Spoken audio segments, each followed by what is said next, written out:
باشا داوين أحمدي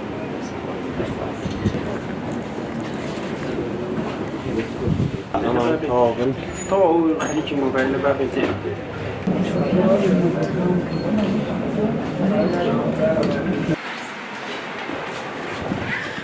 باش و باکو ڕۆژ ئاوا بە تایبەت ئەوانی کە ساڵانە دێنە سنجێ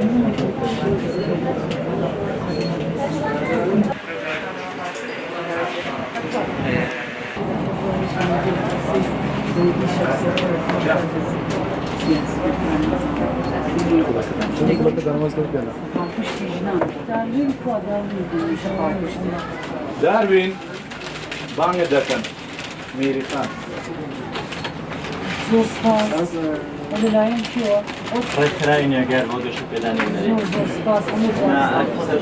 وەک چۆن هونەر لە کرۆکی خۆیدا پەیامی ئازادیە و خوڵقاندنی جوانیە مرڤێ فەریقی بە هونەرەکەی بووە شەڕەوانی ئازادی بۆ گەلەکەی و بۆ ژنانی چەوفاوی وڵاتەکەی و مرۆڤایەتی بەڕەنجی خۆی بووە یەکێ لە جوانترین خوڵقێنەرەکانی جوانی لە نێو ژنان و کۆمەڵگەی کوردیدا.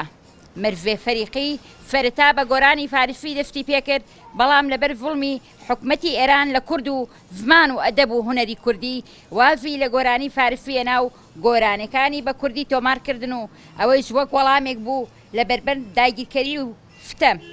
ئەم هەڵوێستەی مرڤێ فەریقی وای کرد دژمن پێی ئەزم نەکرێت و ئەو کاتە کۆماری ئیسلامی بە هاوکاری هێڵی خیانەتی شارەکانی ڕۆژهەڵاتی کوردستانی خفتە ژێر کۆنتڕۆڵی خۆی. مرڤێش لەبەر ڕادونان و گرتنی و نەیتوانی لە شاردا بمێنێتەوە. چووە شاخ و بوو بە پێشمەرگە لەگەڵ هونەرمەند نافر ڕەڤافی هاوفەری بە خەباتی هونەری خۆیان لە شاخ کۆمەڵێک گۆرانی و فرودی نیشتیمانی شۆڕشگەڕیان بڵاو کردەوە.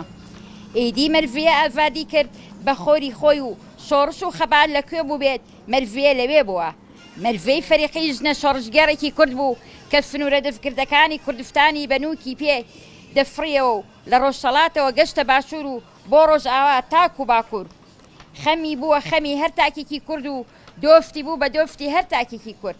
تا گەشتە ئەوەی کە فەرکردەکانی کورد وەکو ڕەمزی ژنی کورد فەیریدان دەکرد و لە ڕاستیدا هەروە بوو.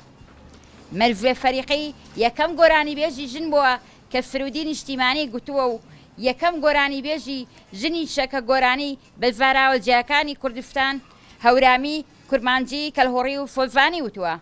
مرڤێ فەریقی یەکێکە لەو هونەرمەندە دیار و بەناوبانگانەی کورد لە ماوەی ژیانیدا چەندین بەرهەمی هونەری و گۆرانی بە پێشوی پێشکەش بە هونەری کوردی کردووە. کارەکانی مرڤێ زۆرن و خەرمانێکی بەبەرەکەتن بۆ گەلی کورد جگە لە ئەنجامدانی چەندین کۆنفێرت و بەرنامەی هونەری فرودی فڵاو بۆ پێشمەرگە فرودی ژن و گۆرانەکانی بەڵێن بدە لە دەریاوە شەش پەپولەکەی ئەگەر چی شەو کانی لانکۆڵێ وەرە یارم ئامانم یار شیرینە فۆڤە شیرینگیان دێوانم عەزیزم بۆچی تۆرای هەندێک لە گۆرانەکانی ئەو هونەرمەندان ئێمە لە بەردەم ئەم جیهانەدا لە هونەردا خۆمان بە منەتباری دەزانین و ژنان و هونەرمەندان و گەلی کورد و مرۆڤایەتی لە یاد ناکەین و هەردەم نمونەی ژنی ڕەنجدەر و ئازادی خواز و هونەرمەندی ڕاستەقینەیە و فڵاو و وەفای خۆمانی پێشکەش دەکەین.